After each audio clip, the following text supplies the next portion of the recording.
Laetitia Hallyday, une femme de secret, l'autre visage de la veuve de Johnny.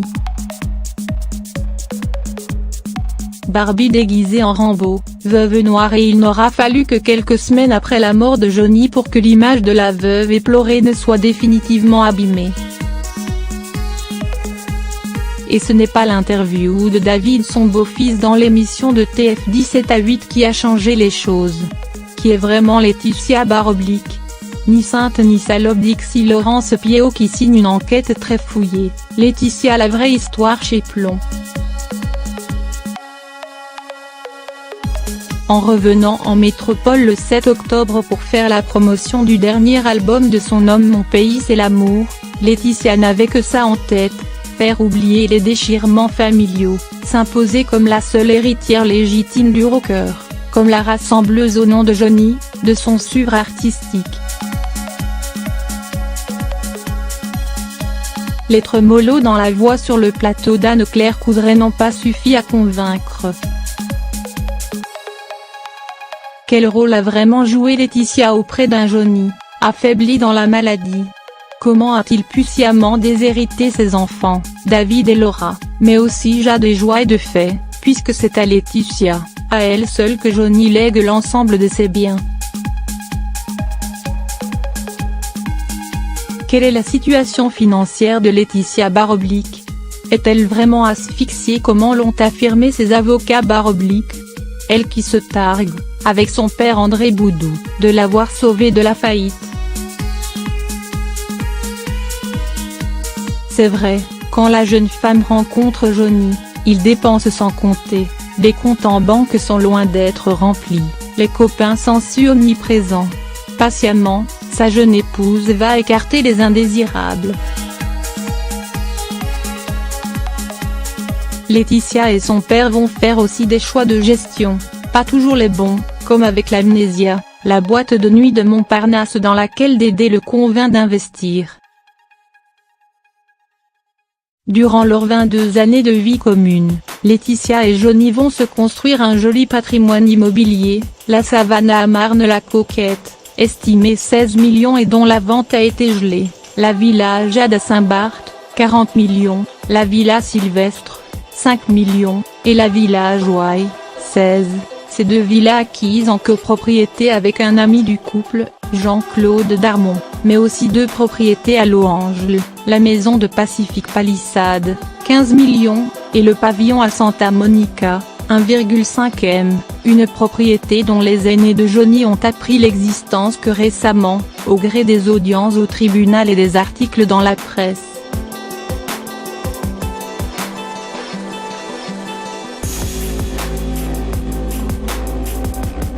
On comprend mieux le courroux de leurs avocats, hérissés de ne pas avoir accès aux documents relayant le patrimoine de Johnny. Plus énervé encore lorsque Laetitia Hallyday tente d'intégrer au trust américain plusieurs biens de Johnny, les motos, des voitures de luxe et surtout les royalties de la star, et le trust JPS pour des Jean-Philippe Smay, vrai nom du chanteur, a été créé par Johnny en 2014. D'après les documents publiés par Le Figaro, la Bank of America qui le gère jusqu'à sa démission retentissante lors de l'audience du 27 novembre demande début septembre qu'il soit transféré toutes les royalties dues à la star défunte par ses maisons de disques américaines Warner Music Group, Universal Music Group et Sony Music.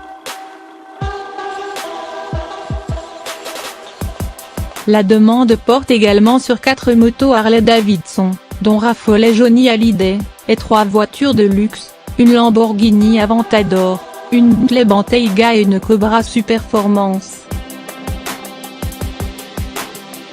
Il n'y a rien d'occulte, arguent alors les avocats de Laetitia, des ténors du barreau, mais du côté de David et Laura, on s'estime floué. Ils sont certains que si les royalties intègrent le trust américain, un véritable coffre-fort, ce sera irréversible, alors ils demandent en référé le gel des royalties. Réponse du tribunal le 18 décembre prochain. à moins qu'un autre rebondissement intervienne d'ici là, et car la Bank of America a démissionné de son rôle de trustee, une façon de ne pas se mêler de la justice française. Ses royalties, c'est le véritable trésor de Johnny, estimé à 1 million par an en plus des droits d'auteur, 700 000 à 2 M par an. Quand on sait que les ventes de son dernier album ont déjà rapporté 2,5 M d'euros au vu de son contrat faramineux, 25 des droits, 3 fois ce que touche d'habitude un artiste en France, on comprend mieux la bataille qui s'est jouée au tribunal et les tensions dans le prétoire. Secrets et mensonges. Rien d'occulte peut-être, mais des secrets, et il y en a au moins 2 sur l'île des Caraïbes préférée des milliardaires. La villa Joie est répliquant plus petite que la villa Jade et la villa Sylvestre, tous les 2 inconnus des avocats. Erreur ou intention de les cacher, les numéros de lot du cadastre ne correspondaient pas aux numéros dans les actes notariés. C'est grâce à Instagram que la journaliste Lena Lutot, auteur dit se sont tant aimés chez Albin Michel, a découvert leur existence. Ce qui m'a alerté, c'est l'avocat de Laetitia qui répétait dans toutes les interviews que sa cliente était asphyxiée financièrement, et moi je la voyais sur Instagram avec ses copines aller dans les restaurants les plus chers de Malibu, se faire coiffer dans un salon où ça coûte 400 $ pour se faire un soin, et j'ai trouvé ça bizarre. Alors j'ai commencé à regarder et à ma grande surprise, Laetitia, avant la mort de Johnny, était déjà millionnaire et possédait la moitié du patrimoine du couple, ND et l'air cinquantaine. Une famille déchirée.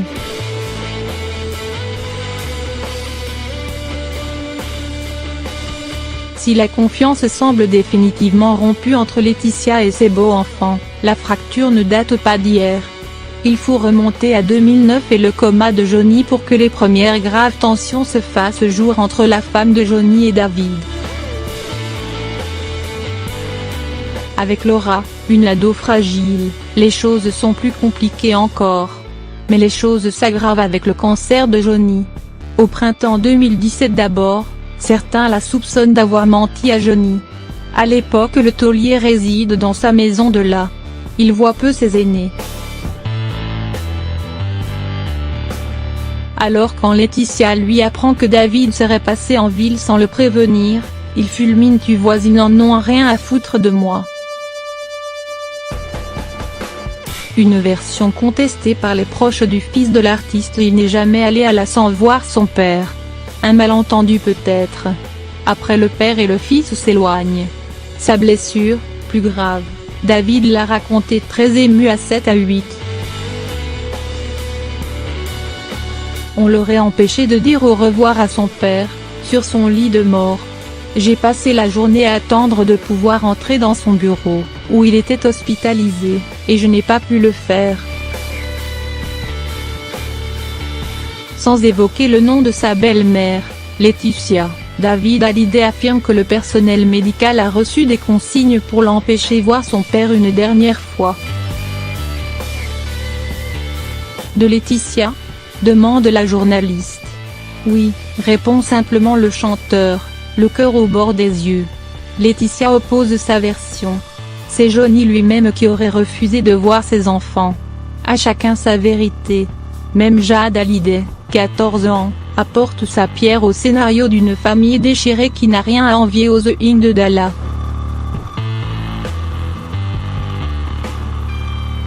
L'amour est plus fort que les mensonges, poste l'adolescente au lendemain de la diffusion de l'interview de son grand frère, et un simple hasard ?